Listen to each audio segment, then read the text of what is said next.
Hello and welcome to Richard's Home Mechanics, and I hope you are all very well. Okay, it's that time of day again. It's Saturday morning and my favourite place on a Saturday morning is in my man cave. Yeah, my man cave. This is where I play with my tools, I drink coffee and I eat chocolate biscuits, but don't tell the wife. Anyway, I don't know whether anyone has seen my previous videos, which are on there on my channel.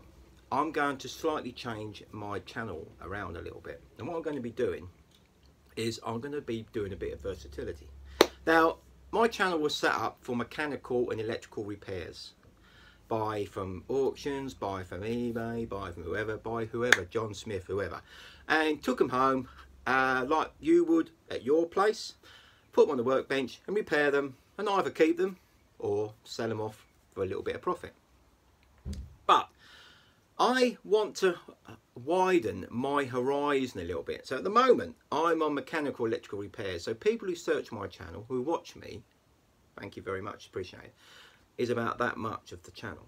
I want to open up my channel a little bit more, and what I'm going to be doing is I'm going to be involving in my channel some of my social life, you know, see the real me, people who know me in the real world, see me away from this camera, my family, and I'm going to do other videos of other subjects which I'm involved in, not necessarily mechanical, not necessarily electrical, but I'm going to do videos, but I'm going to tie them all up under the same banner. The channel, the heart of my channel still is the mechanical and electrical works. That is what I love doing. That is my passion. But I've got other things to do as well. I do other things. So I want to get the whole lot in and share it all with you lovely people. I want to open my channel up to everybody, for all my Facebook followers, my Instagram followers, and of course my YouTube followers, present and future. You're out there, thank you very much. Anyway, so that's what we're going to be doing going forward on my channel. But today, as it's Saturday, no work. Excellent, no work. We're in the man cave and we are chilling, and we are going back on the tools. Now, Sue and Dave recently went to an auction and they picked up a Hayter Harrier 41 mower, self-propelled. Great result. Couldn't believe it when Sue and Dave told me how much they paid for it. They paid the equivalent of a couple of pints of lager and a packet of cheese and onion crisps, including the commission. So cheap for a self-propelled mower. It even comes with the Hayter bag. Now the Hayter grass collecting bags normally are rot, because some people make a mistake and leave wet grass in there, and what happens, the grass gets hot as it sort of moulds down, burns holes in it, and normally it ruins the bags. This bag is perfect. So anyway, last Saturday when I was out here fiddling about as you do in my man cave, Sue and Dave come back in the van, said, "Rich, got you something in the van." Oh, I love surprises. What have you got? Harley Davidson? I'd love a Harley Davidson. I'd love a hog. No, it's a Hayter Harrier 41. Never mind, beggars can't be choosers. What's wrong with it, I say? Don't know. So anyway, in that scenario, we lift it up, goes on the workbench. And while we're on the subject of the workbench, you will be seeing the lovely pump-up workbench, which was kindly donated by, I hope he doesn't mind me saying this on the channel, but I know he does watch my channel, is Graham Brewer. Thank you, Graham. It needed a little bit of work on it. I have got a video what I had to do to it if you want to see what I've done to this workbench to get it going. But now it is running bob on, 100%. Brilliant, makes life so much easier. Been after one of these workbenches for absolute ages, and you'll see the size of it. It's not as big as a motorcycle one, but it's perfect for what I want. And as I'm not getting any younger, I can work like this. Brilliant, thank you. So anyway, back scenario, they've got this mower. So when I get this this happens, I don't mess about. I don't start taking things apart unless it's obvious, like I can see a hole in the side of the engine, or there's oil pouring out the bottom, or the carburettor is hanging off, or something like that. I just bung a bit of petrol in it and I'll try it.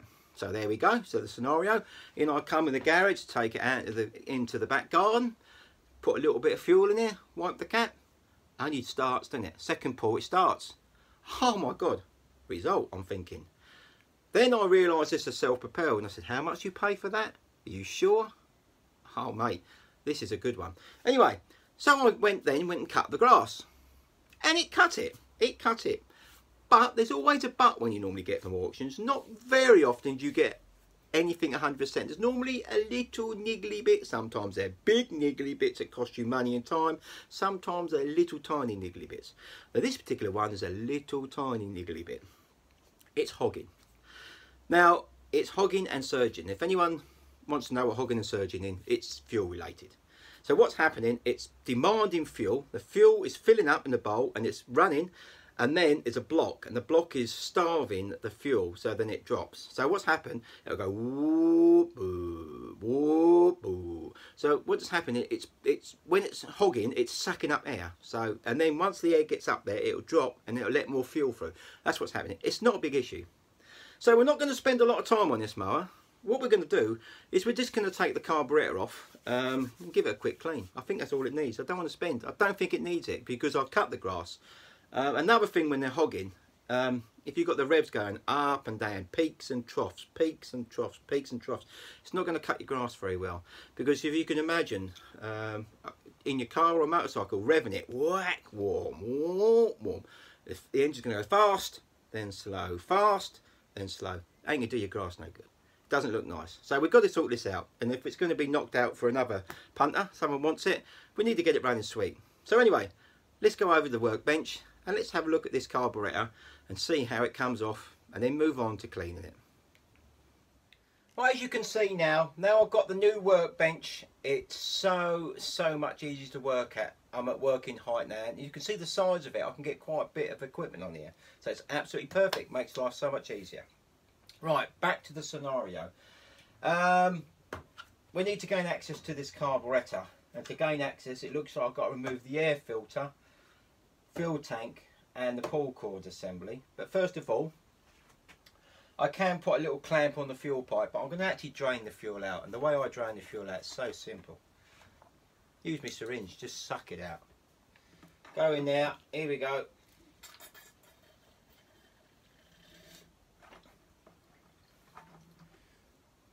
Fuel sucked out, simple as that. Let's just put that to one side, we'll empty that in a minute.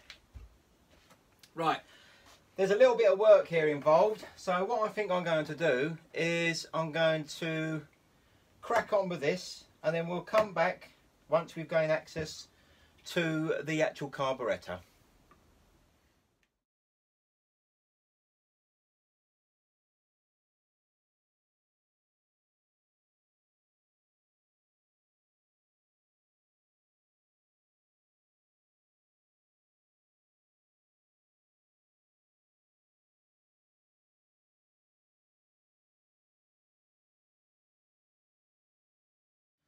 As you can see, that was a little bit fiddly. I ended up taking off the exhaust, the pull cord system and the air filter, but eventually, here we go, we've got the carburetor off. Now I've taken it off as one lump. I've taken a note where the wires go and where the little connecting rods go and the wires and that, so when we reassemble it'll make life a lot easier. So what we're going to do now, we'll put that on the other bench, and we'll get the cleaning materials out and the cleaning box, and we'll give this old carburetor a clean, and then we'll whop it back on. So let's go over to the bench and give this carburetor a clean, shall we? Okay, what I've got here, just got a little plastic box to protect when I clean it. Normally when I do a carburetor like this, I would take it completely apart, blow all the outside, then clean it with gunk cleaner to make sure it's absolutely 100% clean before I open it up. But I don't think this actual carburetor needs a lot of work doing to it. So basically we're just going to give it a quick blow over with air, compressed air on the outside. We're going to drop this float bowl out, take the main jet out, see what else needs doing in there, and you've got the little needle jet in there. Clean it all out, put it back together and whop it back on and see how we go. So first things first, just going to give it a quick blow.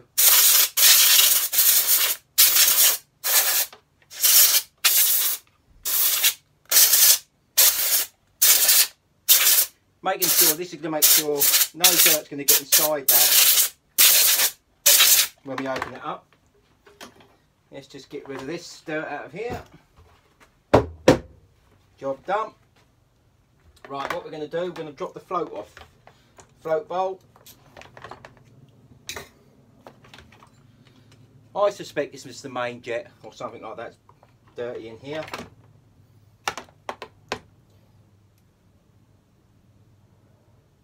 Right, here we go. Let's have a look in the float bowl. See the float bowl? That's quite gunky, so that's going to need a clean.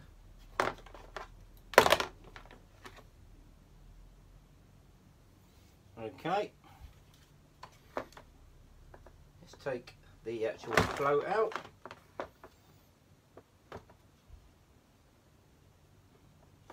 Need a pair of mould grips for that. Pliers, sorry. And here we are, we produced some earlier on.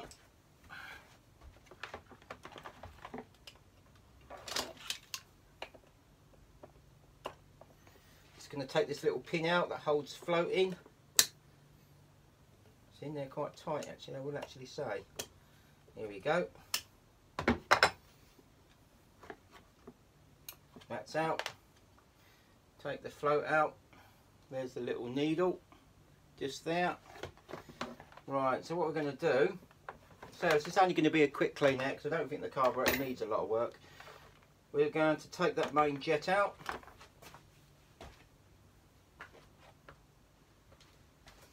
Now these are only brass, so they shouldn't be in too tight. But when you do them up, don't do them up too tight. So you want a good fit. Here we go.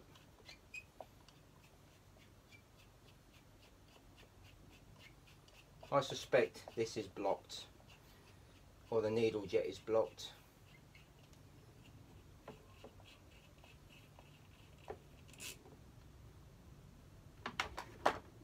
Let's take it up to the light. Not too bad. Right, so all I'm going to do, just give these components a quick clean and we'll put it back together. I think that's all it needs. Doesn't look too bad, so we're going to blow down the main jet.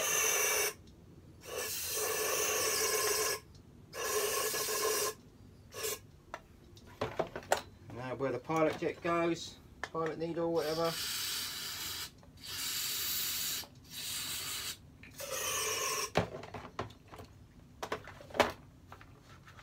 Main jet.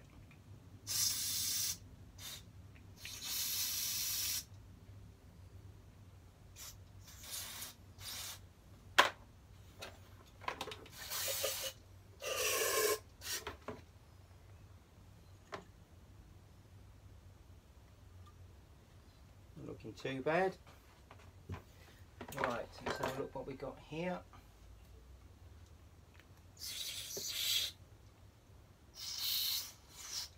And that's going to be about it. I'm not going to take it any further. I'm just going to give that a quick blowout because I think that is honestly all it needs. Right, I'm not even going to get my files. I have got these little files here, special little files for filing out, or not filing out, for cleaning out little jets, but I'm not going to need them. I don't think it needs it. So what we're going to do now, I'm going to give it another quick blow. Close your eyes. You want to wear glasses because obviously something just splatters everywhere. Nothing too drastic.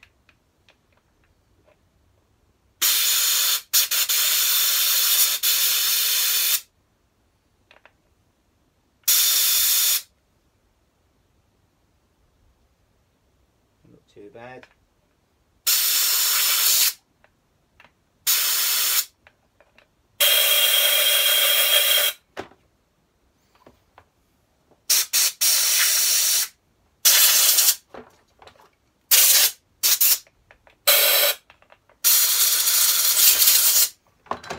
And let's put it back together quickly.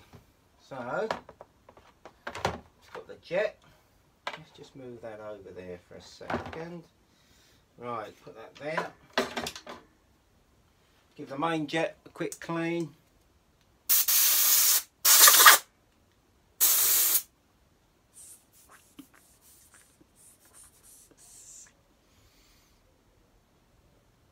That's cool. I think I might just run a file through that just to make 100% sure now. It does look clean, but we'll just make sure. Choose an appropriate file.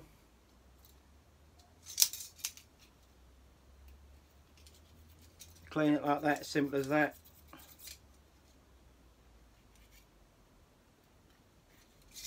That'll do, lovely. Give it another quick blowout just to make sure.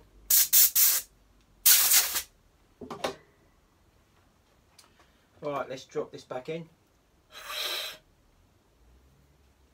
Let's just make sure that fuel comes through. It's blowing on the fuel pipe down where the little needle jet goes. That's working. Drop that in. Remembering not to do this up too tight because they're only little brass fittings. I'll tell you what, I better get a bit of rag actually, come think about it. Right here.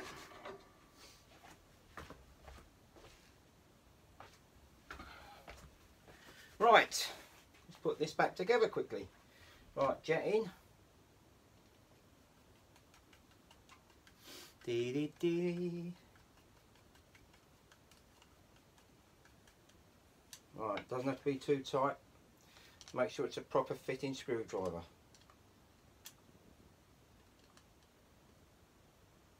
She's in. Right, what we got next? The float. Let's give this a quick clean, actually.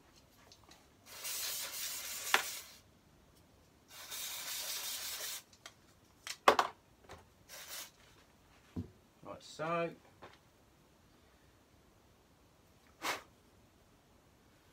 That jet, that little needle there sits in there like that. Now this drops in just like so.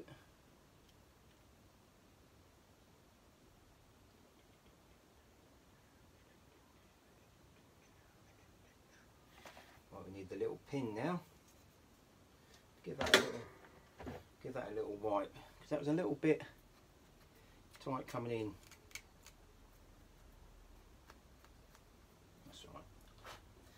I've just got to touch this back in, push this little pin in. It was tight coming out, to be honest. A bit tighter than normal. Here we go.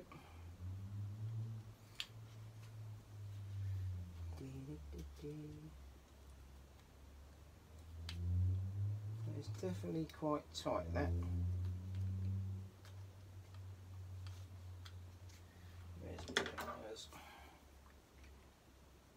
Actually, that looks bent to me, to be truthful. I'm going to drop this out of the way for a minute. Need to put this on the bench. There we go.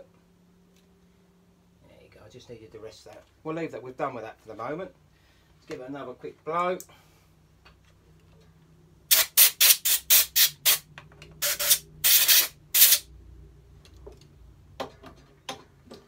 Making sure everything's going back together correctly. That pin needs to be nicely in there. Right, float. Right, let's put that over there. Let's give this little float bowl a quick clean. This is definitely dirty. A lot of rubbish in here. Definitely. Could be dragging it up through there. Bit of rust in there actually. Thing is with these mowers, it's probably been sitting around for a while and petrol congeals.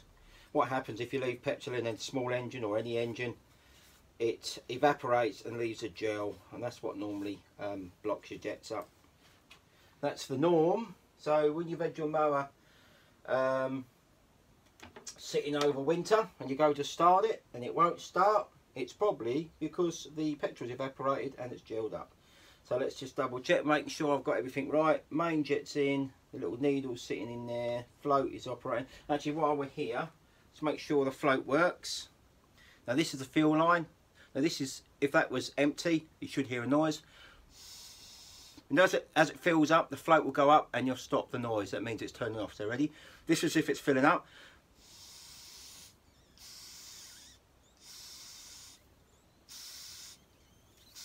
So I've tested two things there. I'm making sure that fuel's coming into the carburettor and it's also shutting off. So you know when you have a carburettor sometimes and it pours out, it floods, it's normally because this float is not correctly set. But that is working 100%. That's bob on. Right, drop this back in again. Simple simples.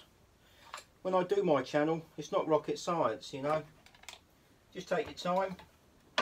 Look at it, see how it comes apart, take a picture, drawing, whatever. You do whatever you do to make it easier for you to remember how it comes apart. It's as simple as that. I'm gagging for a coffee. Did we just have a drink?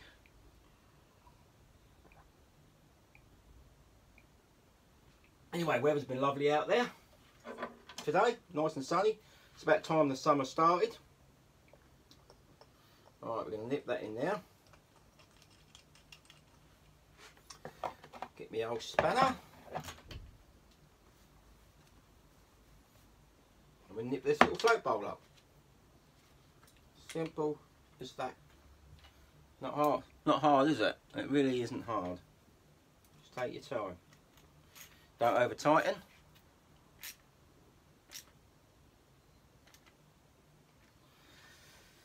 Right, that wasn't a thorough carburetor clean, and there's many videos, and even my videos, where I go into in-depth and take these completely apart. I mean, strip them out completely, but I really don't think this carburetor needs it. I think it's just the main jet, and it just needed a bit of a clean up, so I'm not going to spend too much time. I need this mower working. I've got someone who wants it, so, you know, get it running sweet. As long as it's running sweet, they'll take it. So there we go. So what I'm going to do now, I'm just going to get tidied up, and we'll come back in a couple of minutes and we'll put this back on the mower.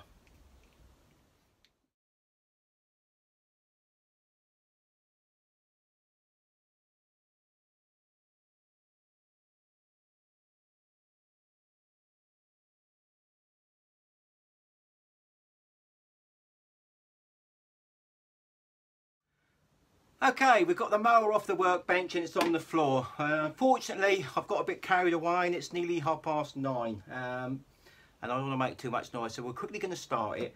The issue was it was hogging when I was using it, it was surging, it was going, revs were going, ah, ah. Let's hope we've cured it. We haven't spent a lot of time on this, we just, you know, cleaned the carburetor out. I think that's all it's needed. So I'm going to quickly start it up, literally run it for a minute, turn it off, and then we'll come back.